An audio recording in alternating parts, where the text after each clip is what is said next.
Headlines ಬನ್ನಿ ನೋಡ್ಕೊಂಬೋಣ.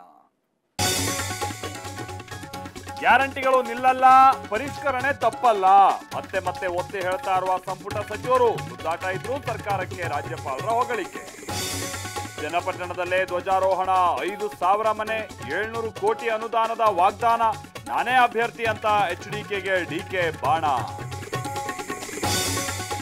ರಾಜಭವನದಲ್ಲಿ ಸ್ವಾತಂತ್ರ್ಯೋತ್ಸವ ಉಪಹಾರ ಕೂಟ, ಮೂಡಾ ಕೇಸ್ ಬಳಿಕ ರಾಜ್ಯಪಾಲರು ಸಿಎಂ ಮುಖಾಮುಖಿ, ನೋಟಿಸ್ ಬಗ್ಗೆ ಚರ್ಚೆ ಸಾಧ್ಯತೆ.